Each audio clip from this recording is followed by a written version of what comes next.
السلام عليكم طلاب، أعرفكم عن نفسي المدرس المساعد صفا موفق عبد الصمد.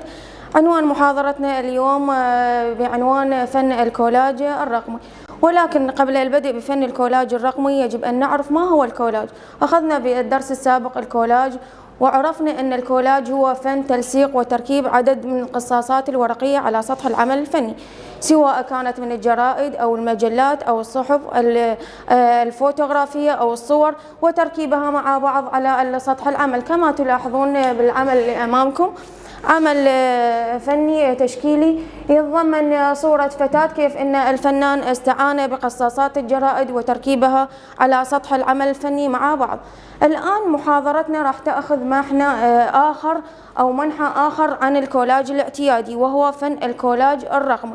راح ناخذ الكولاج الرقمي بالتطور العلمي التكنولوجي. هو يعد الكولاج الرقمي من الفنون الذي عنيت بدراسة تطورات وتحولات الفن، كيف بدخوله عالم التكنولوجيا والعلم المعاصر، ليسهم فن الكولاج الرقمي في تقديم لغة بصرية تضمنت إعادة إنتاج الخطابات السابقة وتقديمها بلغة معاصرة.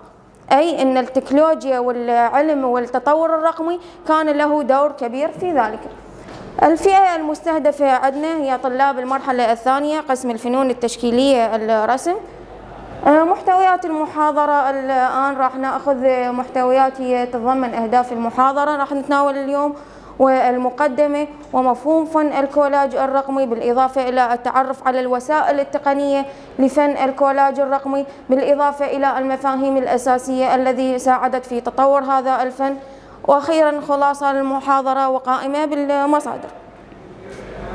الوسائل التعليمية مثل ما تعرفون عندنا شاشة العرض الباوربوينت وشاشة عرض المحتوى، بالإضافة إلى صور توضيحية وفيديو، والإضافة إلى منصة كلاس روم.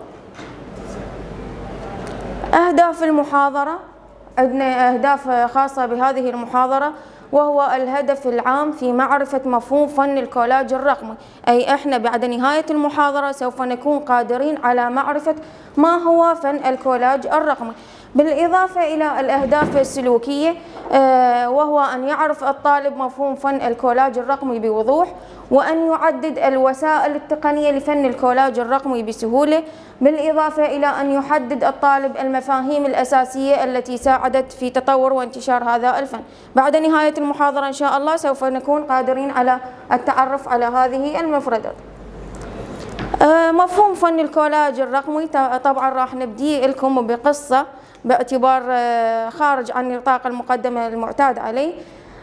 القصة راح تتناول فتاة تعيش في مدينة رقمية تعج بالألوان. فتاة العفو تدعى ليلى. لم تكن الفتاة ليلى ترسم بالأدوات التقليدية اللي عرفناها وطرحناها بالصورة، وهي الرسم والألوان والفرشاة والأوراق مثلا، بل كانت تستخدم حاسوبها كلوحة فنية وبرامج التصميم كأدوات رقمية إلها، من خلال دمج صور تجمع بين الماضي والحاضر لإنتاج فن يعرف بفن الكولاج الرقمي. ماذا عملت ليلى؟ بدأت ليلى بقصة صورة جدتها. صورة جدتها هي قديمة، تريد إعادة إلها الحياة بإعادة ترميم هذه الصورة بدمج صور رقمية تجمع الماضي والحاضر. فما هو سر هذا الفن اللي هو الكولاج الرقمي؟ هذا ما سوف نعرفه اليوم. عندنا الآن نشاط، بما أنه خذينا المقدمة عن الكولاج الرقمي وعرفنا الكولاج الاعتيادي وخذيناه بالمحاضرة السابقة. الآن سؤال لكم، ماذا يقصد بفن الكولاج الرقمي؟ من ممكن يجاوبني؟ نعم. يعتمد على دمج الصور الفوتوغرافية. نعم صحيح، الكولاج الرقمي يعتمد على دمج عدة صور متنوعة مع بعضها البعض. بعد ماذا يقصد بفن الكولاج الرقمي؟ نعم. على دمج الصور الواقعية. نعم صحيح، يعتمد على دمج الصور الواقعية. بعد منه ممكن عنده إجابة أخرى؟ تكتفون بهذا القدر؟ الكولاج الرقمي نعم صحيح مثل ما تناولتوا.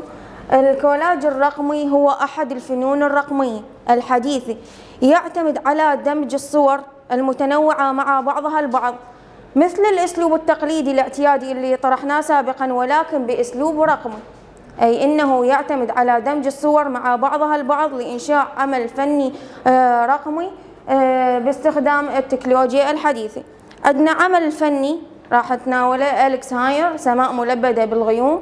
مثل ما تلاحظون أمامكم كيف أن الفنان جمع عدة صور وركبها في عمل فني رقمي.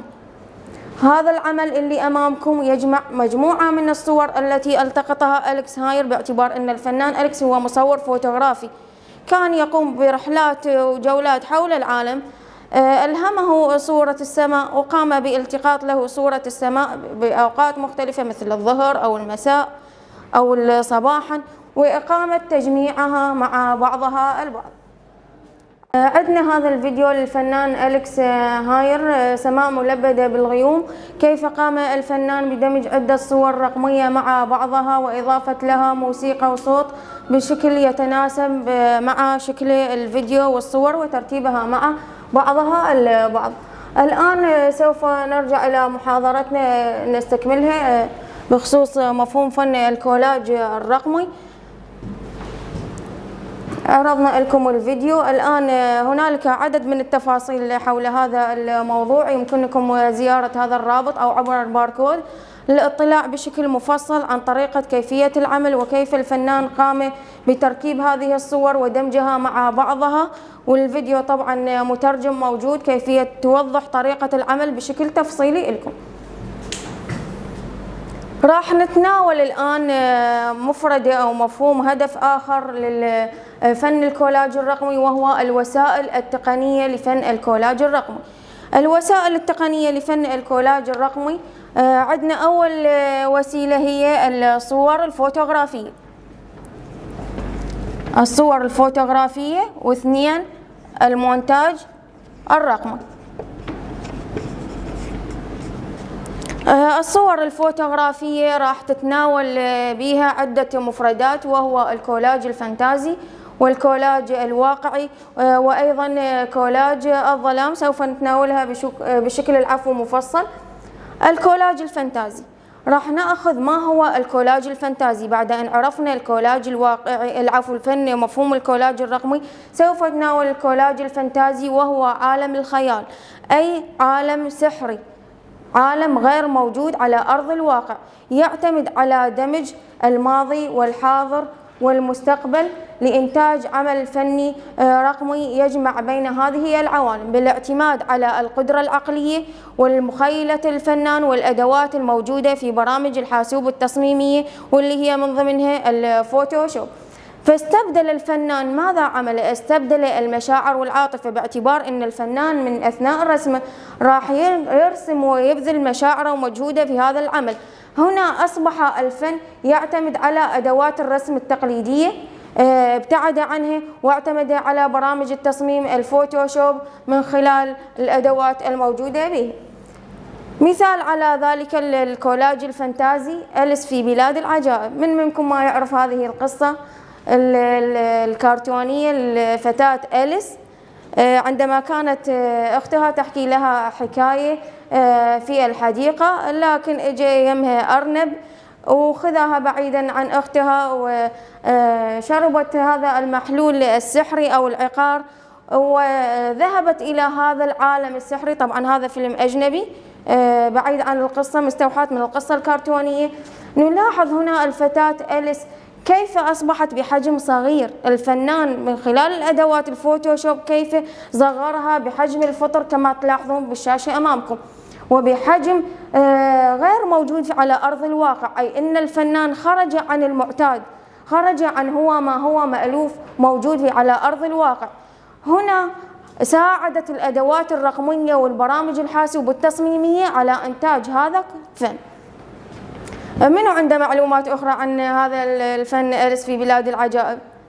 طريقة العمل، تلاحظون أن الأحجام شلون صغيرة، وأن الفنان كيف عمل على تصغير هذه الأشكال بالاستعانة بالبرامج الحاسوب التصميمية ومن ضمنها الفوتوشوب.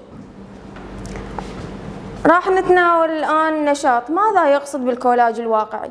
بعد أن عرفنا الكولاج الفانتازي، عندنا نشاط. ماذا يعرف أو ماذا يقصد بالكولاج الواقعي؟ نعم تفضلي. من الحياة اليومية تجميع الصور الصور من الجرايد والمجلات. نعم عافية صحيح. بعد منو منا عنده إجابة؟ تفضلي. حيوانات الشخص واقعي. نعم. مثال آخر منو ممكن ينطيني؟ مثال آخر عن الكولاج الواقعي بالحياة الواقعية العامية، مثل صورة الأشخاص، الأماكن، الحيوانات أجر لكم الله، كل هذه مثل تدخل بالأشياء الواقعية أو الأماكن. الآن راح نأخذ الكولاج الواقعي. مثل ما تناولنا الكولاج الواقعي اعتمد على صور وأشكال واقعية تجمع مع بعضها البعض مع إجراء بعض التعديلات عليها.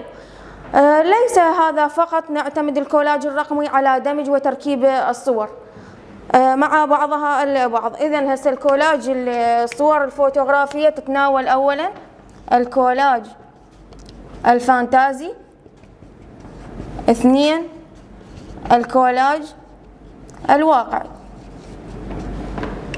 الكولاج الواقعي مثل ما تناولنا أيضا طرحنا لكم مسبقا أن نعتمد على الصور الفوتوغرافية، ولكن لم يقتصر فقط على التجميع، بل قام الفنان بترميم الصورة القديمة وإعادة إحيائها بعمل جديد للصورة بإظهارها بشكل جديد. مثل عندنا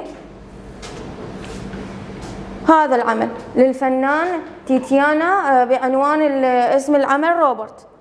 هاي طريقة عملها الفنان بأسلوب الكولاج الرقمي. هذه عندنا الصورة القديمة وهنا الصورة الحديثة. ماذا عمل الفنان بتقنية الكولاج الرقمي بالاستعانة بأدوات الفوتوشوب؟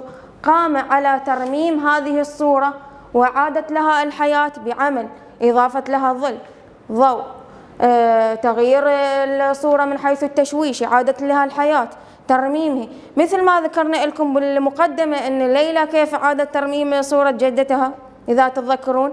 هنا نفس العمل الفنان عمله روبرت الفنانة تيتيانا وعادت ترميمها. طبعا هذه الخاصيات والميزات كلها تقنية الكولاج الرقمي تناولها وبشكل موسع، لكن أنا أخذت لكم المواضيع المهمة اللي يخص هذا الموضوع. والأداة الأساسية الذي ساعدت في ذلك هو برامج الفوتوشوب والتصميم، مثلا أودبي إكسبرس. عندنا الكولاج الواقعي مثال آخر. منكم ما يعرف هذا التمثال الحرية الموجود في الولايات المتحدة الأمريكية، كيف أن الفنان مايكل دياز عمل على استعانة صورة من الحياة الواقعية لصورة امرأة من الحياة المعاصرة، مرأة اعتيادية من الحياة اليومية، قام بالتقاط الصورة لها كما تلاحظون. هنا عندنا الستارة والمصباح. أيضا الفنان أخذ صورة الفنانة مايكل دياز أخذها وقام بتركيبها بأسلوب رقمي يوحي كأنه مشهد سينمائي بإضافة لها الخلفية. وهاي كلكم تشوفوها بالأفلام، مال أفلام والت ديزني، تطلع بداية الفيلم أو في نهاية الفيلم أيضا تطرح هكذا مصورات في أن الفنان يعيد تصميم الصورة ولكن بمشهد سينمائي. وكذلك هذا يتناول أيضا بالأفلام السينمائية، تدخل هذه الأشياء المونتاج. بعدين راح أعرض لكم فيديو يوضح هذه النقطة. المفهوم الآخر أو الكولاج الآخر وهو كولاج الظلام. كولاج الظلام أو يسمى كولاج السحر الأسود الظلامي. ماذا يقصد بفن الكولاج الظلام؟ منو ممكن يقدر يعطيني معلومة عنه؟ كولاج الظلام. كولاج الظلام وهو كولاج يمثل تصميمات رقمية تحمل من الغموض والخوف، لاعتباره على دمج صور مع بعضها. تكون الصور سوداوية أو غامضة، تكون كأنها مموهة أو ظلية، من خلال دمج صور مع بعضها لإنتاج صورة واحدة. تفضلي. مثل الصور المستخدمة على ألواح الروايات. نعم عافية بالضبط. نفس الصور المستخدمة على الروايات أو أفلام الرعب. كيف أن الفنان، نعم هاي زميلتكم وعندها كتاب هنا، كيف أن الفنان أو المصور استعان بهذا التصميم، هذا الجلاد الكتاب، وقام بإضافة وتصميم. طبعا هذا كله كولاج رقمي. الفنان قام بدمج صورة الفتاة مع الصور الأسفل الصورة مع إضافة لها خلفية بصورة سوداوية غامضة. أتيحت هذه التقنية الكولاج الرقمي عمل الفنان على التصميم. طبعا هو الكولاج الرقمي بحر واسع من المعلومات وكيف يستخدمونه المنتجين وبالأفلام السينمائيين وغيرها في إنتاج هذا الفن. راح ناخذ لكم مثال عن كولاج الظلام للفنان بويان جيفتك، طبعا اسم العمل غير معروف. نلاحظ هنا بالعمل كيف ان الفنان دمج صورة الأبنية مع صورة الفتاة، كيف هسه لو اخذتوه كل واحد على حدة تلاحظون هنا صورة فتاة وصورة أبنية. الفنان او المصمم عمل على دمج هذه الصور مع بعض لإنتاج كولاج الظلام. عرفتوا هسه؟ اكو واحد لحد الآن عنده سؤال عن كولاج الظلام او الكولاج الفانتازي او الكولاج الواقعي؟ صار عندكم واضح؟ راح نتطرق الآن إلى محور آخر من الوسائل التقنية لفن الكولاج الرقمي، وهو ما يعرف بالمونتاج الرقمي. كلكم سابعين بالمونتاج، وأكيد من ضمن هاي المونتاج وكذلك الكولاج موجود ترى بتليفوناتكم بصورة أنتم ما تدرون به. مثلا هسه إذا تروحون على الانستغرام بالنقالات مالتكم تقدرون بالخاصية مال إضافة ستوري دمج عدة صور مع بعضها، تعتبر طريقة كولاج رقمي. أو الصور الفوتوغرافية الموجودة بالتليفون عندكم اثناء عمل إلها تضبيب او تشويش، او مثلا تغطون وجهكم، او تغيير الاضاءة اصبحت ظلية، هاي ايضا تقنية كولاج. تفضل. استخدمنا تقنية الكولاج بالتكوين اللوحات الإنشائية الخاصة عافية. نعم. دمجنا مجموعة من الصور وكونا بيها لوحة ما موجودة. بالضبط، احسنتي. فن درس الانشاء العملي اللي عندكم اثناء تركيبكم صور مجموعة مع بعضها البعض، صح الطريقة يدوية لازم الفكرة كولاج تعتبر، باعتبار انتم راح من تصممون عمل فني او لوحة فنية تعتبرون وتدمجون عدة صور وقصاصات من هذه الصور الفوتوغرافية ودمجها في العمل الفني. المونتاج الرقمي ايضا الان نتناول المونتاج الرقمي، وهو من الوسائل التقنية الاخرى لفن الكولاج، يعتمد على تركيب قطع مع بعضها البعض ايضا لإنتاج نموذج ثلاثي الابعاد بتقنية التوليف. ماذا يقصد بتقنية التوليف؟ منو ممكن عنده معلومة عن توليف؟ يعني شنو توليف؟ توليف من تحطين شيء ويا شيء. تأليف فكرة ما موجودة عن طريق دمج فكرتين. نعم بالضبط، التوليف هو التركيب، أحسنتي. التوليف هو التركيب، باعتبار أن الكولاج الرقمي هذه نقطة مهمة يعتمد على التركيب والتلصيق. التوليف أيضا توليف صورة مع صورة أو تركيب صورة مع صورة أخرى. عندنا هذا العمل طبعا هذا فيلم أجنبي اسمه جيمس والخوخة العملاقة. اعتمد الفنان على دمج عدة صور مع بعضها لإنتاج المشهد السينمائي للفيلم، مثل عندكم صورة السماء والماء وسمكة القرش والخوخة، كيف ان الفنان باستعانة بتقنية الفوتوشوب كيف حولها بشكل حجم صغير الحجم او تكبيرها حسب الرغبة الذاتية للفنان. نشاهد الآن العمل بصورة كاملة. هذا المشهد لفيلم جيمس والخوخة العملاقة، كيف ان الخوخة اصبحت بحجم القرش او احتمال اكبر منه، وكيف ان جيمس صغير الحجم. هذا طبعا فيلم اجنبي اعتقد عرض بسنة 2013 او هيك شيء، موجود على اليوتيوب تقدرون تطلعون عليه وتشاهدونه. هنا الفنان ماذا عمل على تركيب المشهد ودمجه مع بعضها البعض لإنتاج المشهد السينمائي. بالنسبة الآن تطرقنا إلى الكولاج الرقمي وعرفنا المونتاج الرقمي. منو يقدر ينطيني الفرق؟ ما هو الكولاج، الفرق بين الكولاج الرقمي والمونتاج الرقمي؟ نعم تفضلي. المونتاج الرقمي عنده تركيب تظهر أجزاء العمل غير مركبة. أحسنتي. بعد منو ممكن يعطيني نعم إجابة؟ الكولاج الرقمي عند تركيب الصور تظهر مركبة مع بعض. أحسنتي. هنالك فرق بين فن الكولاج الرقمي والمونتاج الرقمي. الكولاج أو المونتاج الرقمي عند تركيب أجزاء العمل مثل ما عرضنا بالمثال مال جيمس والخوخة العملاقة، عند تركيب أجزاء العمل مع بعضها يوحي أن العمل كأنه غير مركب، مشهد سينمائي كامل. أما المونتاج الرقمي الكولاج الرقمي صحيح نقوم بتركيب أجزائها مع بعض، ولكن يظهر العمل كأنه قطع ركبت مع بعضها. يعني بالضبط المونتاج الرقمي شلون اللغز أو البازل متركبوها وحدة مع أخرى تكون لكم الصورة كاملة. أما المونتاج الكولاج الرقمي بالعكس يظهر أجزاء العمل كأنها قطع مركبة مع بعضها البعض. الآن راح ناخذ لكم فيديو توضيحي عن فن المونتاج الرقمي. نستعرض لكم طبعا هذا فيلم أجنبي، لاحظوا وياي.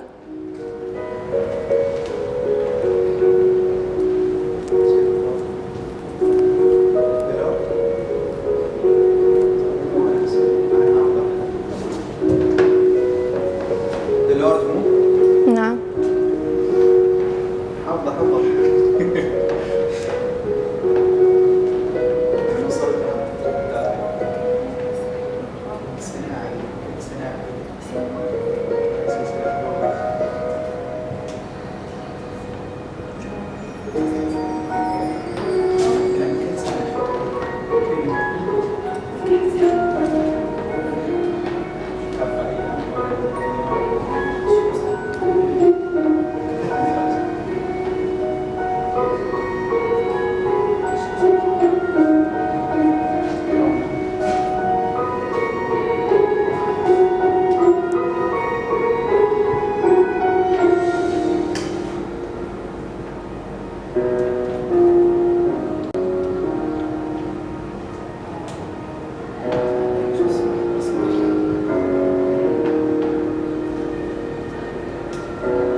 هذا الفيديو عندنا انتهى. الآن فيديو عن فيلم ذا هوت مثل ما تفضل حسين.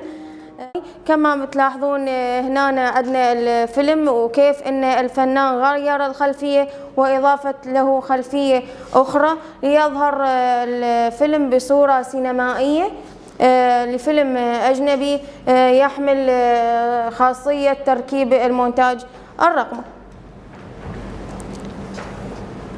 الآن نأخذ الهدف الأخير، وهو أثناء المحاضرة التعرف على المفاهيم الأساسية التي ساعدت تطور هذا الفن. هنالك مفاهيم ساعدت على انتشار وتطور فن الكولاج الرقمي، من ضمنها الأدوات الرقمية اللي أخذناها طول المحاضرة، وهي الفوتوشوب والأودبي إكسبرس. هذه الأدوات والبرامج تتيح العفو للمصمم أو المنتج العمل الفني التلاعب بهذه الصور من خلال الأدوات الموجودة خلالها كالتغويش وإضافة الصور والحذف والقص، بالإضافة إلى التصغير والتكبير حسب الرغبة الذاتية للفنان أو المصمم. النمط الآخر الآن هسه عندنا النمط الأول، وهو الأدوات الرقمية. الأداة الأخرى اللي هي راح ناخذها الآن هي دمج الأنماط الفنية.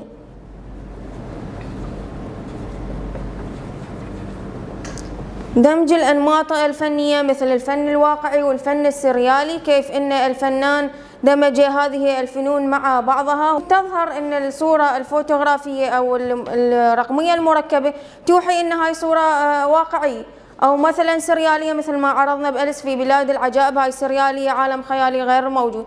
النمط الغريب الذي ساعدت في تطوره الأخرى هي التأثر الثقافي والاجتماعي. التأثر الثقافي والاجتماعي أي بتفاعل الفنان مع قضايا اجتماعية، مثل عندنا قضية التشجير هنا، أو كيف مكافحة التصحر بإضافة التشجير، وكيف أن الفنان عمل على تقسيم هذه الصورة إلى قسمين باستخدام الأدوات الرقمية أو بالاستعانة بهذه الأدوات الرقمية لإنتاج الصور. وأيضا المفهوم الآخر اللي أخذناه هو شبكات التواصل الاجتماعي، كلكم عندكم شبكات تواصل اجتماعي مثل الفيسبوك والانستغرام والبينترست، هذه المواقع راح نحصل هكذا صور موجودة خلالها. خلصت محاضرتنا، راح ناخذ لكم أمثلة عن أعمال فنية تلاعبوا بها فنانين معاصرين.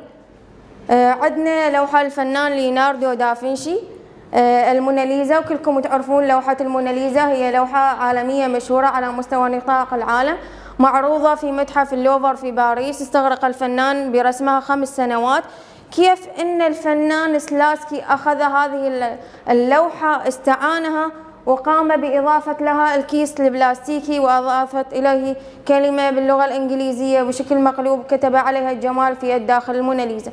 أي أن الفنان استعار هذه الصورة وقام بالسخرية والتهكم عليها بإضافة هذه الكيس، باعتبار أن الفنان ليوناردو دافنشي فنان حافظ على النسب والتشريح والمنظور، سخر منها الفنان سلاسكي وأضافت لها هذا الكيس. عندنا عمل فني آخر الفنان صاموئيل أمبي، اسم العمل لا تنام عندما يكون أصدقائك في الجوار. أن الفنان هنا كيف أخذ الصورة من الواقع الحياة اليومية وإضافة لها صور كرتونية. كلكم تعرفون أليس بلاد العجائب بتربان الجميلة النائمة، وهذا من فيلم الأسد والملك. ماذا كان يعمل صاموئيل أمبي؟ كان أثناء تجوله بالحياة اليومية في الأسواق أو في الشوارع يلتقي الصورة. أثناء التقاط هذه الصورة يذهب للمنزل، ماذا يعمل؟ يعمل على تركيب إطارات تناسب المشهد مع هذه الأفلام السينمائية ديزني كما موضح أمامكم في السلايد. عندنا العمل الأخير سامي سلابينيك الغزو، وهو من الفنانين المعاصرين، قام بإظهار الشخصيات بصورة أكبر من الجبال. تلاحظون حجم الجبال شلون حجمه أصغر والأشخاص كيف حجمها أكبر، وهذه أتيحت تقنية الكولاج الرقمي من خلال الاستعانة بأدوات الفوتوشوب. خلاصة عندنا المحاضرة، من منكم يقدر يستنتج لي 3 نقاط مهمة أثناء هذه المحاضرة، نقاط أساسية تعتبر بهذه المحاضرة. إن الكولاج على شنو؟ نعم. نلاحظ كيفية تركيب الصور مع بعضها البعض. عافية. إنشاء أفلام على عدة طبقات نعم. نعم. لإنتاج مشهد أو فيلم متكامل. أحسنتي، هذه نقطة مهمة. بعد أكو نقطة أخرى من حيث التقنية، على ماذا اعتمد التركيب؟ نعم. دمج الصور الواقعية مع الخيال. نعم أحسنتي، دمج صور واقعية مع صور خيالية. بعد منو ممكن يعطيني نقطة أخرى؟ نقطة أخرى عن التقنية المستخدمة أو الأدوات اللي شرحناها سابقا بالمحاضرة. نعم. تصغير أو تكبير الأشياء. نعم أحسنتي، كل هذا اللي قلتوه صحيح، بالإضافة إلى أن الفنان خلاصة المحاضرة اعتمد على البرامج الحاسوب التصميمية بشكل أساسي. كذلك أن الكولاج الرقمي هو النقطة الأساسية، هو تركيب عن كولاج أو تطوير عن الكولاج الاعتيادي. هاي أهم نقطة لا ننساها، أي أن الكولاج الرقمي لم يأتي يعني وحده، بل كان له هنالك جذور سابقا والفنان أو المصمم طور على ذلك. عندنا الآن مهمة على الكلاس روم، راح ناخذ ما هي الأدوات والبرامج الرقمية الأساسية الذي يفضل استخدامها لإنشاء كولاج رقمي احترافي، وما هي المميزات التي تجعل هذه الأدوات مفصلة. عندنا الرابط ويمكنكم الدخول على الباركود، طبعا هذا نشاط عليه 30 درجة على كلاس روم، ترسلوا لي الإجابة. مصادر، هنالك قائمة بالمصادر يمكن الاستعانة منها والاستفادة منها خلال المحاضرة. طبعا عديد من المواقع الأخرى ممكن تبحثون عن النت بخصوص هذا الموضوع. وطبعا أخيرا شكرا لحسن إصغائكم. منو عنده استفسار أو سؤال حول المحاضرة أو معلومة يريد يضيفها؟ تفضل.